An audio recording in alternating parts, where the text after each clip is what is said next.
Hello everyone, today we are going to discuss some questions on real numbers, and these questions have been asked in the CBSE board examinations or are directly from the RD Sharma. Great, let's move with it. So our first previous year board question is, find a rational number between root 2 and root 3. So as you can see, it has been asked in Delhi 2019 exams. Okay, great. So now when we have to find out a rational number between root 2 and root 3, what we have to do, first we have to assume a number p. So let p be a rational number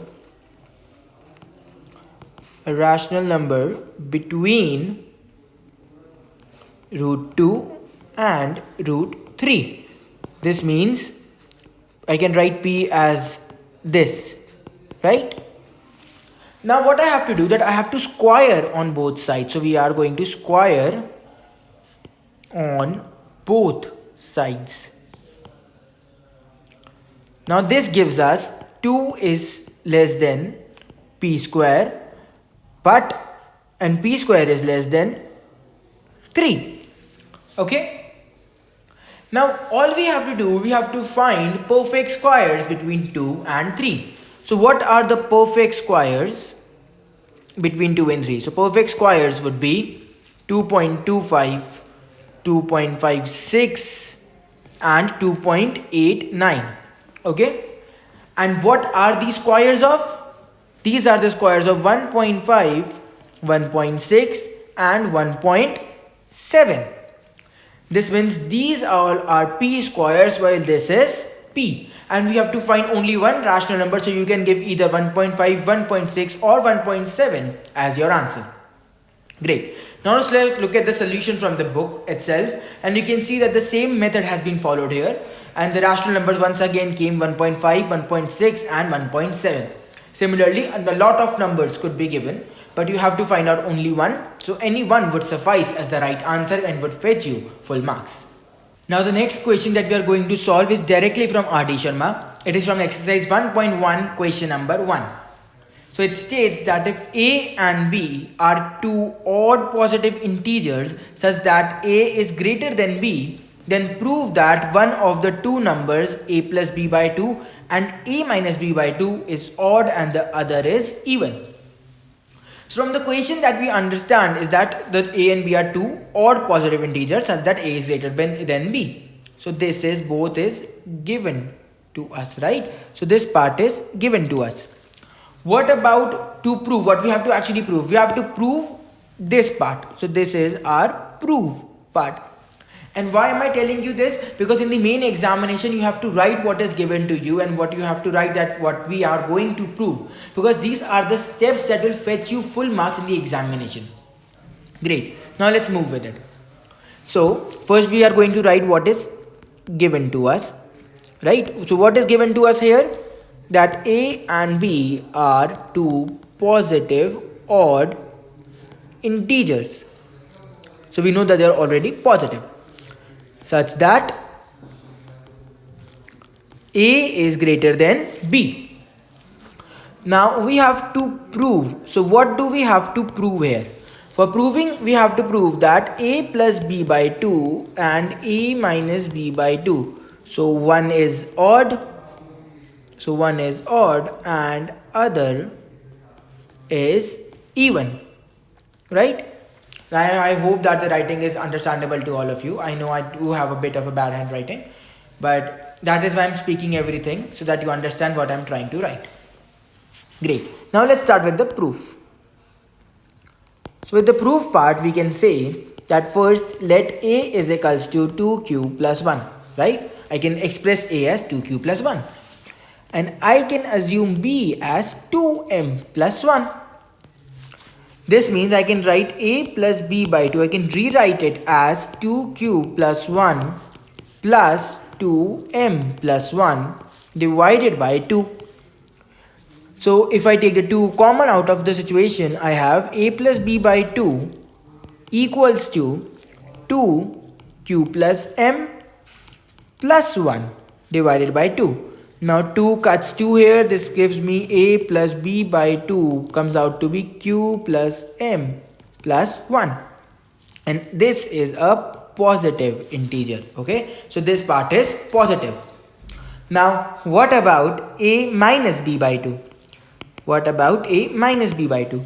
So here we pointed out as 2q plus 1 but minus 2m plus 1 divided by 2, right?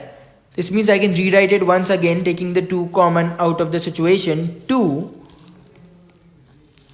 minus m by 2. Now 2 cuts 2 here once again, and I can do it once again, that a minus b by 2 would give me q minus m. But now the question is q minus m is actually a positive or a negative number? Let's see that. Now we know already that a is greater than b, because why? This is given to us. This is given to us, right here. Now if a is greater than b, then I assumed that a is 2q plus 1 and b is equal to 2m plus 1, right? This means that 2q plus 1 should also be greater than 2m plus 1, right? Now if I remove the 1 on both sides because they have the same sign, this means 2q is greater than 2m, and if I divide by 2 on both sides, it come out as q is greater than m. And if q is greater than m, therefore q minus m will be positive. This means both of these comes out to be positive numbers. Okay, great. Now to continue our question, we are going to move around. Now I'm going to consider, okay, so this time I'm going to consider a plus b by 2 minus a minus b by 2, right? And we already know that these two are positive. Now as these two are positive, this comes out to be that a plus b minus a minus b by 2, which comes out to be 2b by 2, and this gives us b. Now we know already that the difference of two integers is odd. So difference is odd when difference is odd, when one of them is odd and the other is even. So when one is odd and other is even, right? So we know that a difference comes out to be odd when the one is odd and the other is even. Okay. Now this means that, and we also already know that a difference between two odd, we also know, so we know this much already, that difference between two odd and two even numbers, so two odd and two even numbers is even, right? This means, and we already know that a and b both are already odd numbers. They are odd positive numbers. Therefore, if we point it out, this would mean that a plus b by 2 and a minus b by 2, one will come out to be odd while one will come out to be even. And this would also mean that b here is an odd number. Got it? And let's take some examples to know if we are right or wrong. So let's take a as 11 and b as 5. So for a plus b by 2, right, it will be 11 plus 5 divided by 2, which comes out to be 16 by 2, which is 8.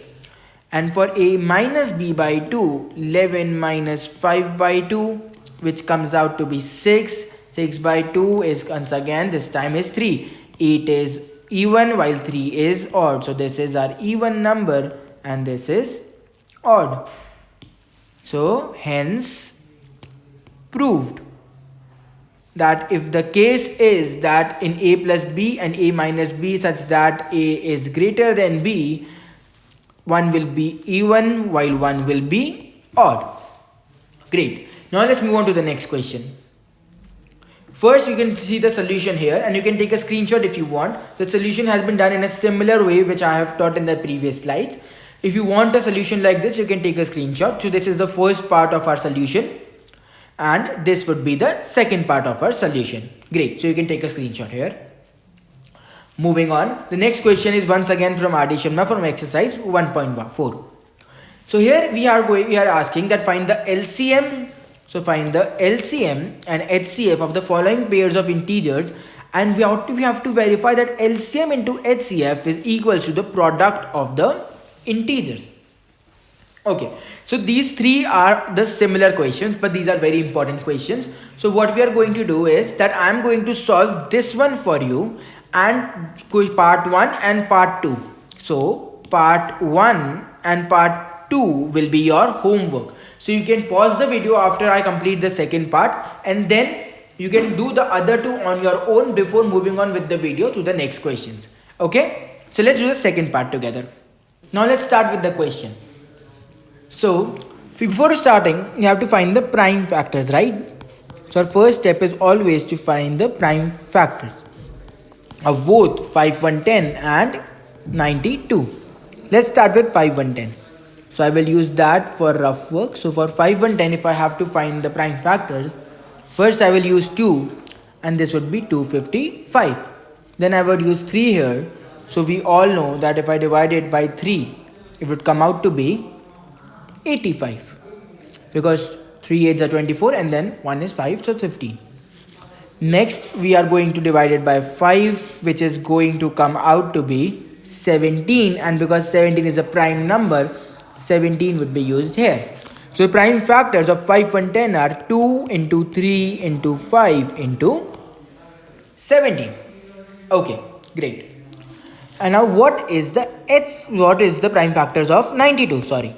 Yes, for the prime factors of 92, what we are going to do once again, first I am going to do 2 here because it's an even number. So 2 4 is 8 and 2 6 is 12. Once again it's 2, 2 2 is 4 and 2 3 is 6. Then 23 is once again a prime number, so I'm going to use 23 right here. Then 1.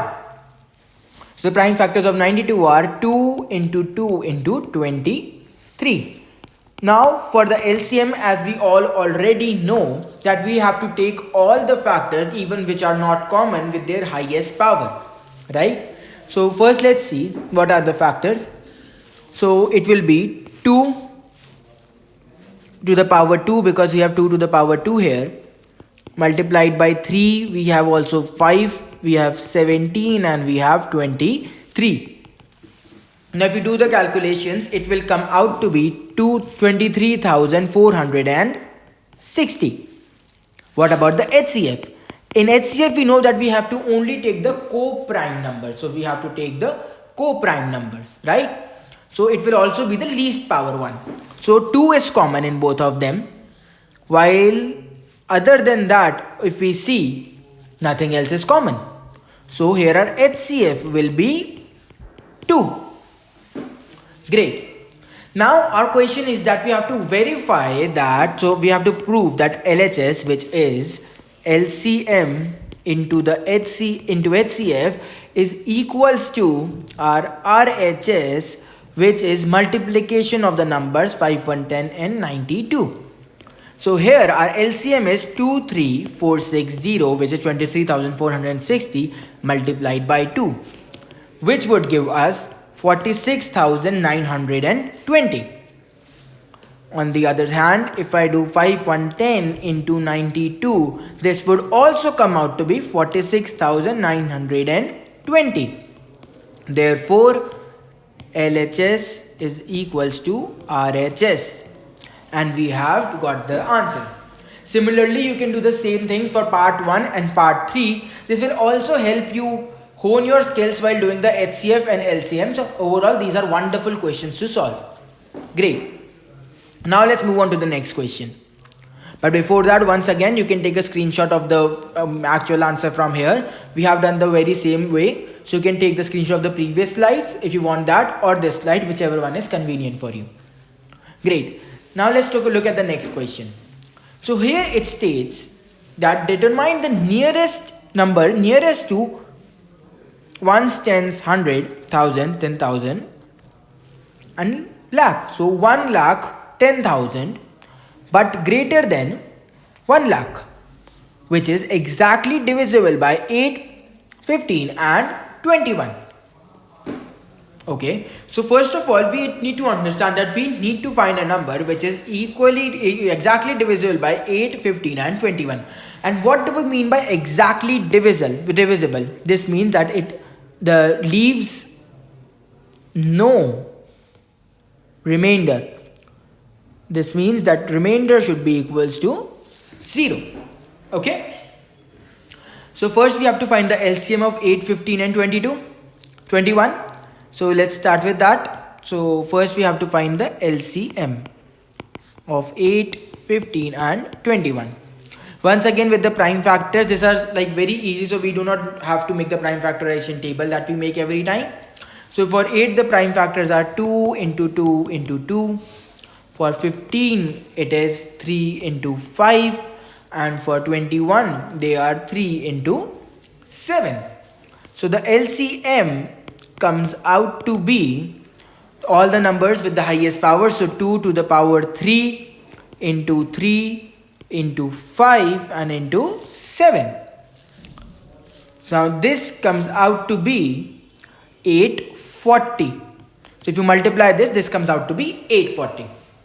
Now when 1 lakh 10,000, now what we have to do, we have to divide first, right? Because if we have to see that if 840 actually divides it. Okay, so if I do the reverse work here and I divide this by 840, okay, and if I do this, the number that will come, I can tell you already that the remainder which comes out to be will be 800. Okay, in this division the remainder will come out to be 800. We are not doing the dividend and the divisor because that's really not needed for us right now. All we need to understand that if you divide both of these, the remainder will come out to be 800. This means that 840 does not equally, exactly divide 1,10,000. But then again, we have to find the number which is nearest, not the exact same, but the other condition that it should be greater than 1 lakh. Okay, so in order to do this, what we can do very easily, that we can subtract 800 from 1,10,000. Now we know that only 800 was the remainder. So if I do this, the number which comes out now will be exactly divisible by 8, 15 and 21's LCM, which is 840. So here the numbers come out to be 109200 to 1,09,200, right? But let's do it in a different way, because we know that at the same time, right, we have to understand that we have to find the number which is nearest. Now this is very close to 1,10,000, but is it the nearest? What is the other way that I can make 1,10,000 perfectly divisible by 840? Why? Because I have the remainder of 800. But if the remainder was 840, we know that it would be easily divisible, right? So what I can do is that I can add 40 to 1,10,000, and that comes out to be obviously 1,10,040. Now we know that 1,10,040 is near to 1,10,000. Therefore, the right answer is this one, even though both of them fits the criteria that they are greater than 1 lakh. Right? So both of those fit the criteria, but still, which the other criteria is that nearest to 1,10,000, this is filled by the second part, which is 1,10,040. Therefore, this is the correct answer. Great. Now let's move on to the next question, but once again you can take a screenshot here and you can see how the answer is solved in the book. It is very easy, and I'm sure that you would have understood it in the previous slide anyways. You can take a screenshot of this if that is convenient to you. So here our next question states that we have to express the HCF of 468 and 222 as 468x plus 222y. where x and y are integers in two different ways. So two different ways, not just one way but two ways, right? So first we are going to do, because it's you can see 468x plus 222y. So we are going to try to solve this using the Euclid's division lemma, right? So what we are going to do, we are going to use Euclid's division lemma, which we have already studied in the previous videos. And if you have doubts in the Euclid's division lemma, you can look at the videos which are available on the EduRev platform. The previous videos we have taught the division lemma by Euclid's. Great. So first, if I talk it out, that 468, right? Because we know that 468 is greater than 222. Therefore, dividend will be great for the 468 one, while divisor will be 222. So now 468, our first step. So 468 is equal to 222 into 2 plus 24, because that would be our remainder. So this is our equation number 1. Now let's go to the second step. Because the remainder is still not 0, we have to ensure that the remainder is 0 in order to find the HCF. Okay. Now this time 222 is equals to 24 multiplied by 9 plus 6. So this becomes our second equation.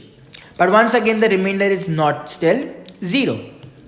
For this third step, what we are going to do, we are going to use 24 as a dividend, 6 as a divisor, multiplied by 4 gives us 24, and the remainder is 0.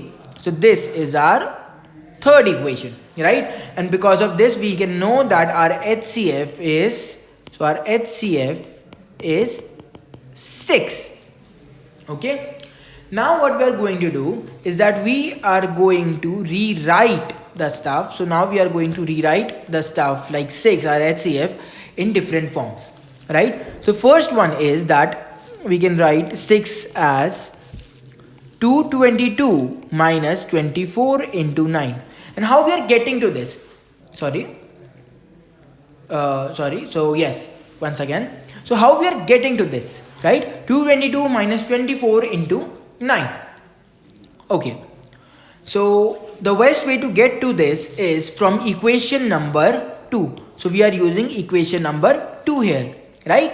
So here it was 6. So we changed the numbers here and there. We made 24 into 9 go from here to there. And we got that 6 is equal to 22 minus 24 into 9. So we got 6 plus 6 went here while 222 came here. So this was a transition which went to give us 6 is equal to 222 minus 24 into 9. Right. Now I can write also 6 as 222 minus 468 minus 222 into 2 into 9. Now how do I get this? I get this from equation number 1. So this is from 2 while this is from 1. How? Because once again you can see here that this time I used 24. So this time I moved 24 here while I moved 468 there. And this time I got that 24 is equals to 468 minus 222 into 2. Okay.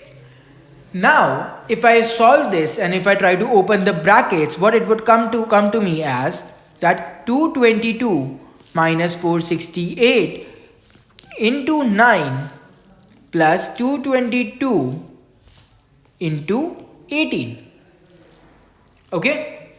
And if I take it common and I solve it and I try to simplify it, it would come out to me as 222 into 19 minus 468 into 9. And you can see that this is in the same form as 468x plus 222y.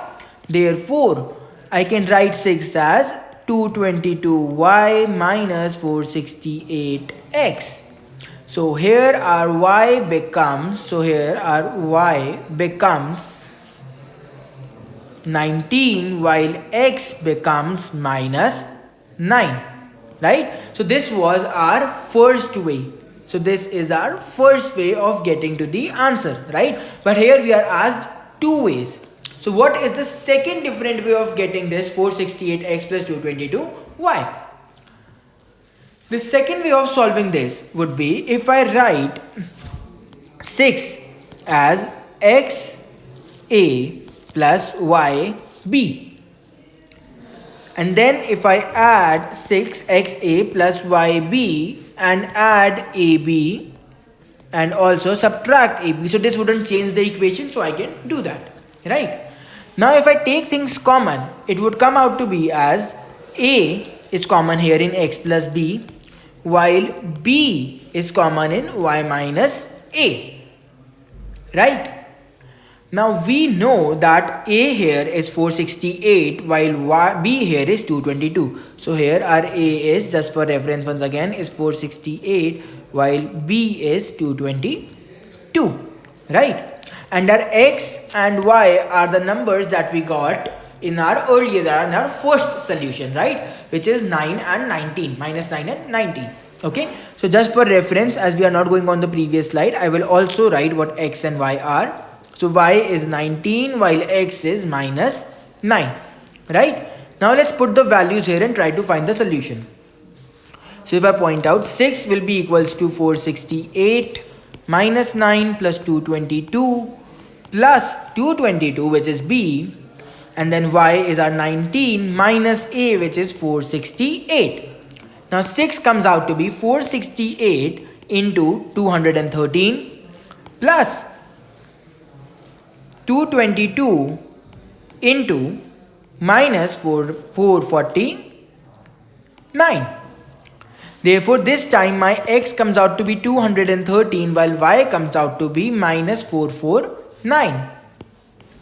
So we have two types of solutions here. In one where x is equals to minus 9 and y is equals to 19, and the other is where x is equals to 213 and y is equals to minus 449.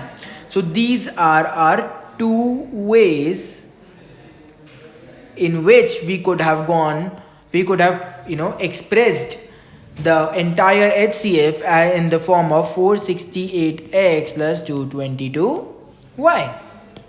Great. Now this brings us to the end of this video, and I'm sure that all of you are very well thorough with the entire real numbers chapter. Now I would recommend you to read all the docs and the notes that are available on the EduRev platform, and also go and do the test to see how well you are doing. And if you have any issues, you can always go back to these videos and also ask your questions on the EduRev forum if that's needed. Thank you so much all for watching. Hope you have a happy learning with EduRev.